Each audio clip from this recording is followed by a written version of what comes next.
C'est Elisabeth Borne qu'on a parlé, mais apparemment, elle n'a pas réussi à rassurer les patrons sur le sujet aujourd'hui. Non, parce que les chefs d'entreprise sont toujours dans le flou le plus total. En fait, d'un côté, Elisabeth Borne dit que la France va bien se mettre en conformité avec le droit européen d'ici début 2024. De l'autre, elle explique qu'elle veut réduire au maximum l'impact de la mesure, mais sans aucune précision.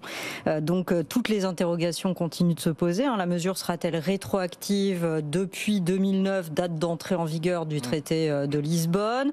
Tout cela sera-t-il calculé sur la base de 4 semaines de congés payés par an, comme le prévoit le droit européen, ou bien sur la base de 5 semaines, comme le prévoit le droit français, qui est mieux disant par rapport au droit européen? Rien n'a, semble-t-il, été arbitré. Or, les chefs d'entreprise s'impatientent parce que les conséquences sont potentiellement très lourdes. La CPME a fait les comptes.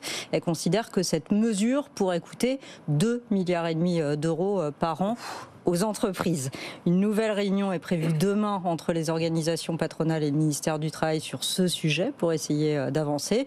Mais en attendant, la CPME durcit le ton. Elle menace d'engager des poursuites, d'engager la responsabilité de l'État dans cette affaire pour obtenir d'éventuels dédommagements pour les entreprises qui seraient lésées. Il s'agit en l'occurrence d'adapter, de transmettre, d'inscrire dans le droit français une directive européenne. C'est ça Exactement. Voilà.